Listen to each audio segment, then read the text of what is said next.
My name is Echo Finn Grey Wolf. So, this is a chit chat. So, this is like the third chit chat. This is a martial art chit chat.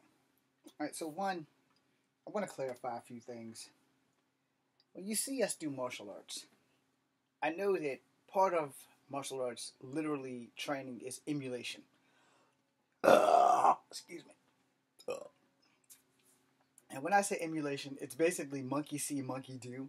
So, when I throw a punch, you're going to do that because I'm teaching you to do that.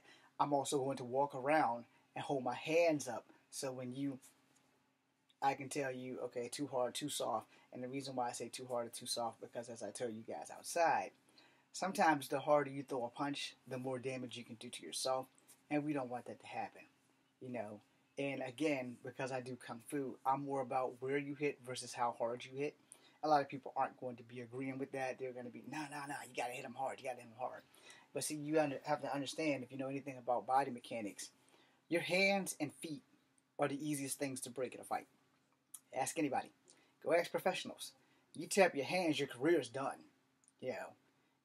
You'll see how many people have their knuckles all the way back here, and they got to get them fixed, and their fingers and stuff have been jammed and all that shit. So if you're gonna fight professionally, you're gonna need to wear those gloves. Those gloves are more to protect you than the person you're hitting in the face, so that you don't break your fucking hand. And a lot of people are always telling you, especially like if you're a street fighter, you've heard this. If you're not a street fighter, but you've been trained in some martial art or fighting art, you have heard this. And if you haven't heard this, it pleases me to be the first. Hit them with everything you got. It also pleases me to be the first to tell you, no. Do not ever, as long as you are breathing, hit someone with everything you got. If you break your hand, on the off chance that you've hit somebody with everything you've got, and they take that shit like a champ, you just handicapped yourself. This fight is now theirs. Because instead of you filling it out like you're supposed to in training, you just decided to take, I'm a one-hitter quitter this motherfucker. Bow, I'm going to try to hit him with everything I got. You don't throw the hand right. The hand doesn't hit him right. This shit shatters. You're fucked. I'm not going to sugarcoat the shit. You're fucked. Now, you can throw an uppercut wrong and break all of this, plus this, if you throw that shit wrong. You can throw a jab wrong and break all of this, plus this, if you're not doing it properly. The thing about fighting, whether it be professional in the streets, before you throw a solid one, you might want to test your enemy out. Test your reach so that you'll know how much power to put behind that damn thing. If your opponent makes a mistake and you just tag them one time and they go down because they had a glass jaw, then you're good. Don't brag about it. It could have just been your lucky day. Just take that W and walk the fuck off. And pray that you didn't kill them in the process. Because you can kill people with martial arts without even trying. I don't understand why no one really puts that on there as a disclaimer. You can hurt somebody accidentally. You can kill someone without even trying with martial arts. And if they're not telling you that, then they probably should be. I realized that I haven't been telling people that. And before I started riding on people's ass, I have started saying that at most of my martial art videos, that you can hurt somebody without even trying. And that's something that you need to keep in mind as a martial artist, as a human being, that even if you have a disagreement with your fellow human beings, unless you're like getting jumped by 5 or 6 people, lethal ordinance is not necessary. And if you are getting jumped by 5 or 6 people or someone who is exceptionally trained, lethal ordinance might be necessary. And by lethal ordinance, for those who are behind in the times, lethal ordinance means I'm going to strike you in places that are fatal. This is for the Kimpo and Kimpo people like me who understand how pressure points actually work. For those who do not agree with pressure points, that's not for you. That's when you learn that pressure points do work if applied properly. They are very uncomfortable, and if struck properly, you go on sleep. Or worse. A good punch to the throat has nothing to do with pressure point.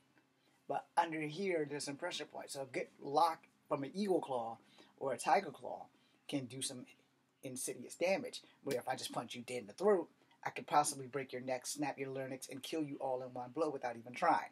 So I try to tell people as much as possible, try to hit them in the sternum.